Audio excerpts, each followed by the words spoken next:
Imagine you're sitting down for a job interview, and this classic interview question comes up. What's your biggest weakness? And your response is, I'm a bit of a perfectionist.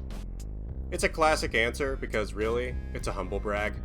It paints a picture of a meticulous genius who locks themselves away in their tower for ages, emerging only once their work is perfect. It's technically a weakness, of course, because in any real job you won't have all the time in the world to fine-tune something, and most people recognize that literal perfection is impossible. But you use it because culturally, we are primed to love perfectionists. And I hate it.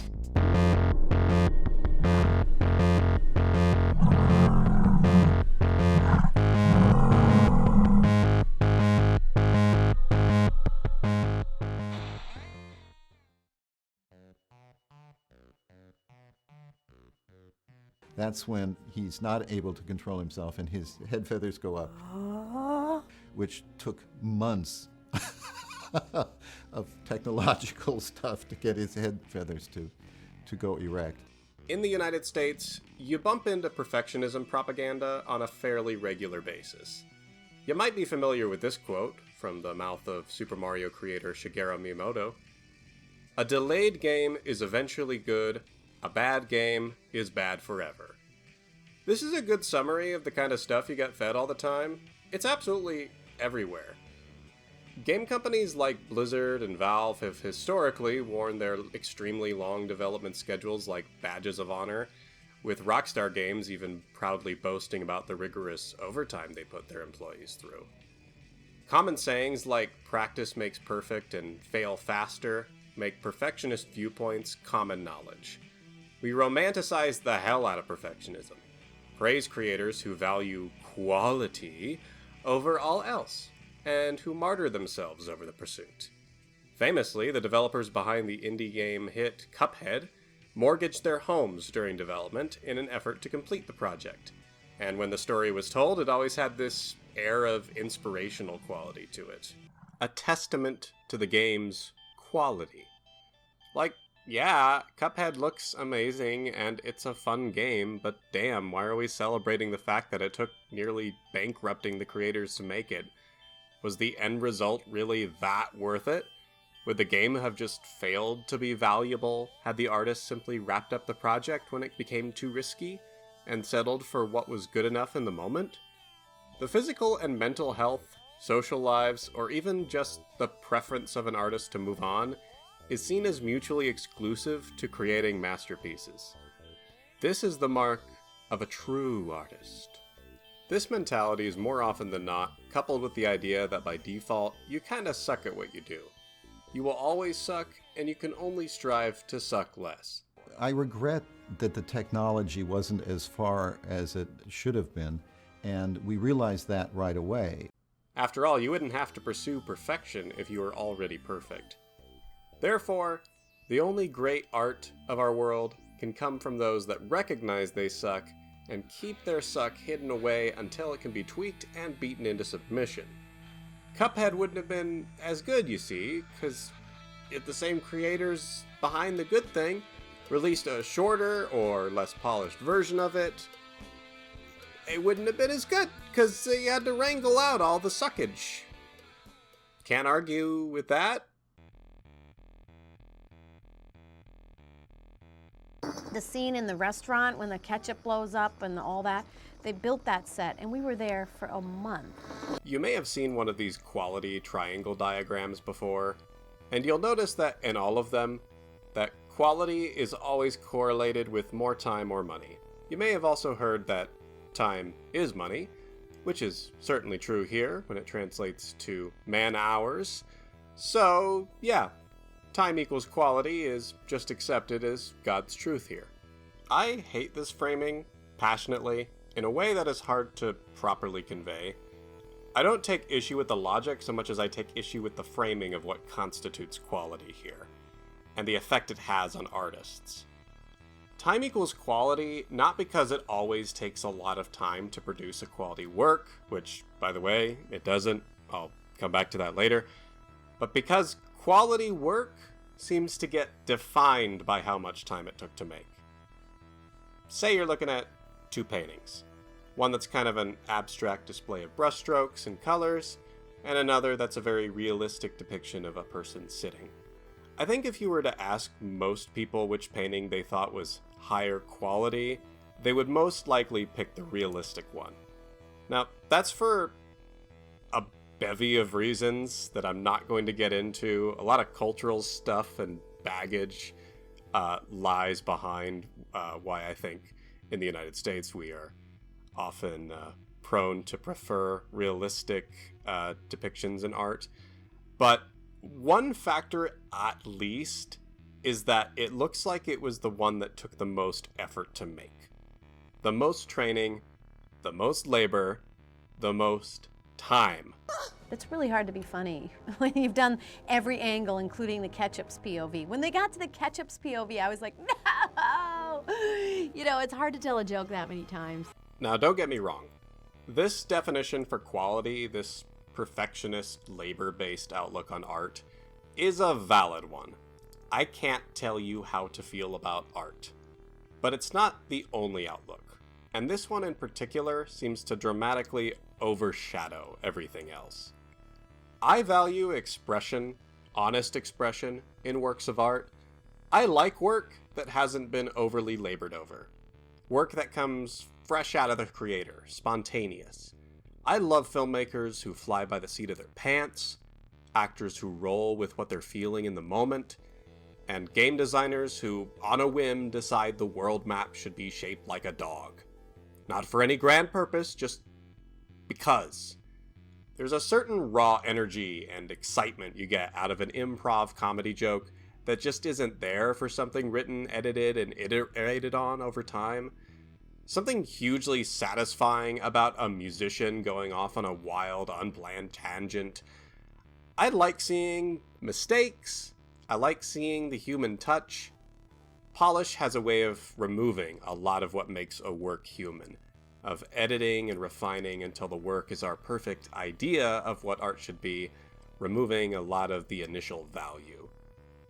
Value is inherent in creation, but from a perfectionist lens, that idea gets buried and replaced with idealized suffering.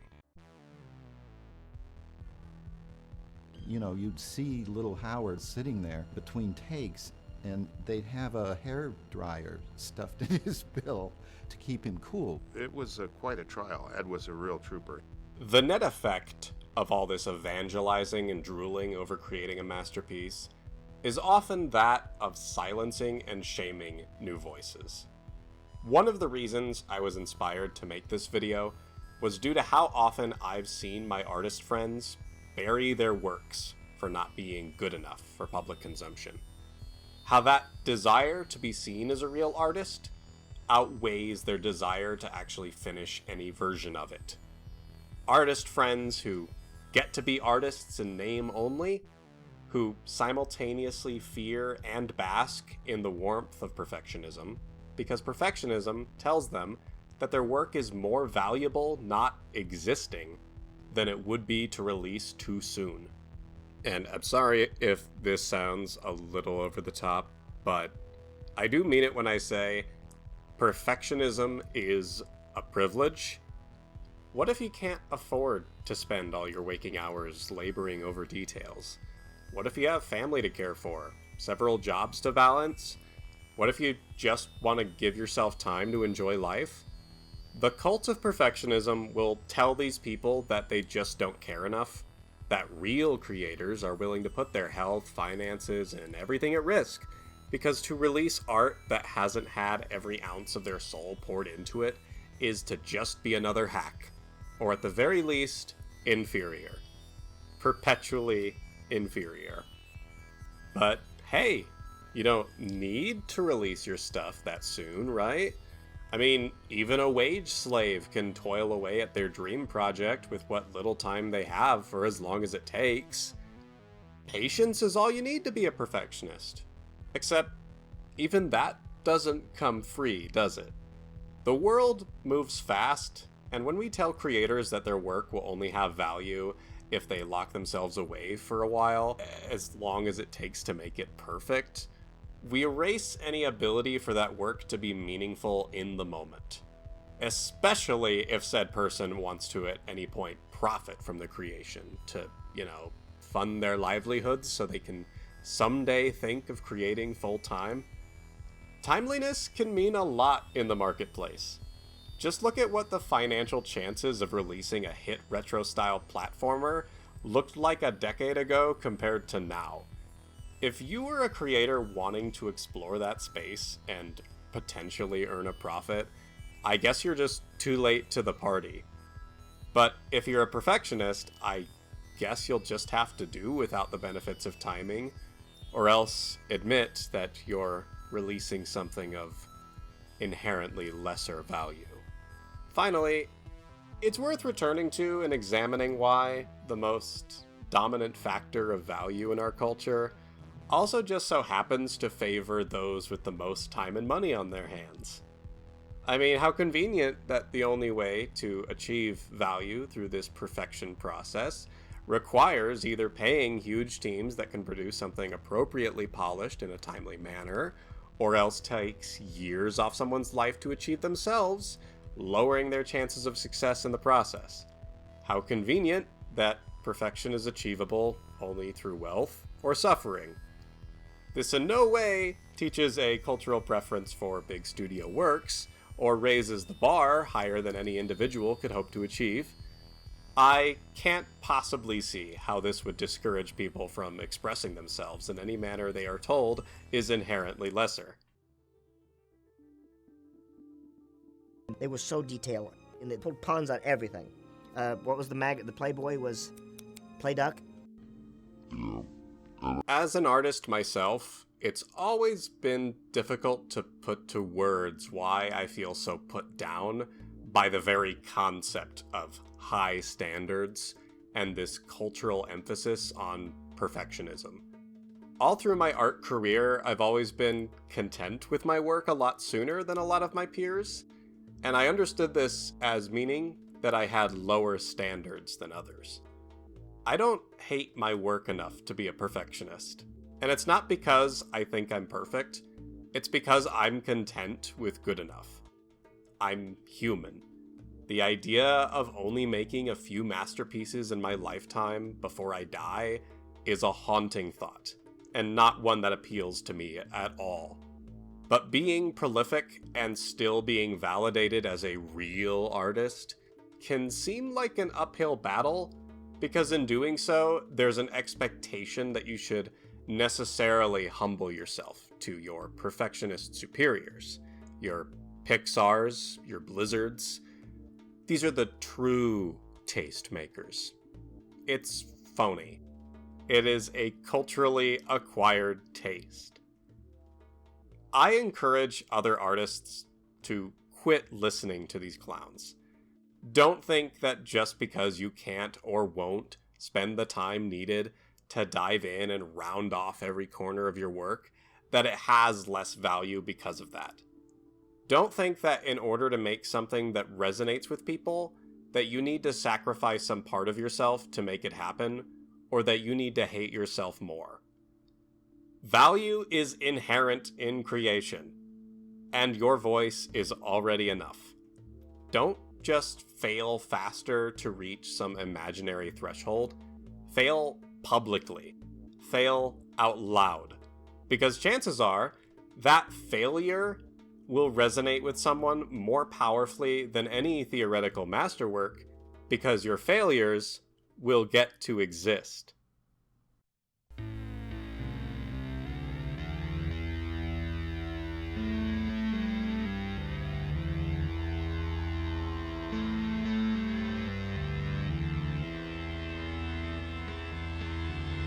And he said it was just, he thought it was very funny. He thought it was very funny.